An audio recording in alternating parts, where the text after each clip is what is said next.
Good afternoon, everyone. Today, I want to introduce you to one of the most flexible and powerful approaches you will use as a clinician, and it is called the integrative or holistic therapy slash theory. So, give me one moment. Let me go ahead and share my screen with you so we can jump right on in.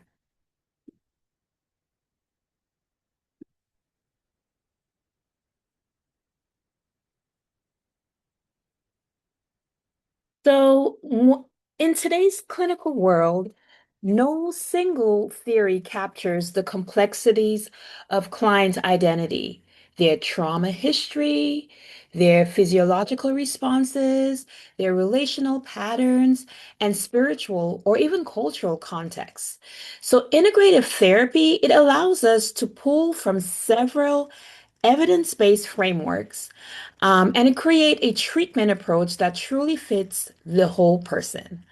One of the greatest skills that you can really develop as an emerging counselor is knowing when, as well as how, to integrate different therapies. So with integrative therapy, it doesn't require us to just choose one. It does not require us just to choose the one theory. It allows us to use the right tool at the right moment, but it's all based on our client's needs. So, what exactly is integrative therapy? It's a blend. Integrative therapy is a blend. It blends the most effective elements of multiple theories to support the whole person, mind, body, emotions, behavior, culture, as well as spirit. It allows counselors to flexibly adjust techniques based on each of the client's needs, their readiness, as well as their strengths, creating again really that personalized and holistic approach to healing. A lot of times, new counselors they try to often pick a theory, but with integrative therapy, it reminds us that you don't choose a theory, you choose the client. Then the client is the one who helps you choose what tools that's going to fit for them. So, one of the things that I use as a practicing clinician is called the integrative map. So, what the integrative map does is it helps us to understand what happens in an individual's thought process, emotions, as well as what happens in the body and where it is coming from. That where is really important. So we're going to go through it step by step together to understand the different theories that are used and why. So we're going to look at it through different theoretical lenses. We're going to look at it through cognitive behavioral lens, basically identifying the thought, which is very important.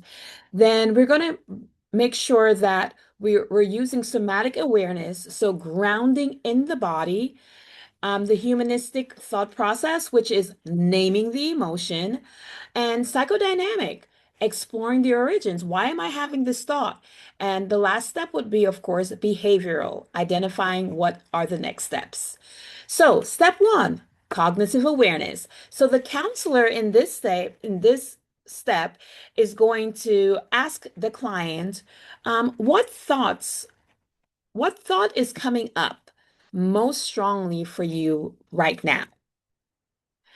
The second is the somatic awareness. With somatic awareness, the counselor is going to ask the client, so when that thought comes up, what do you notice happening in your body? The third step is emotion identification. The counselor is going to ask what emotion is underneath the physical reaction. Step four, the psychodynamic insight.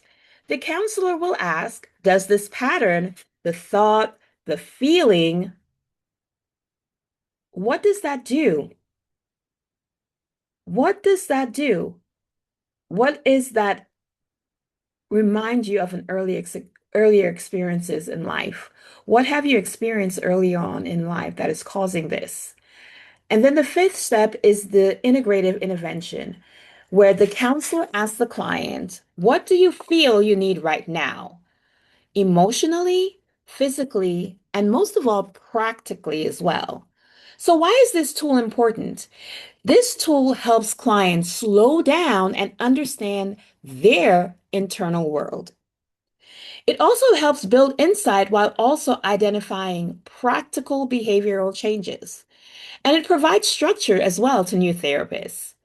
It creates this holistic snapshot of the client in just a few minutes.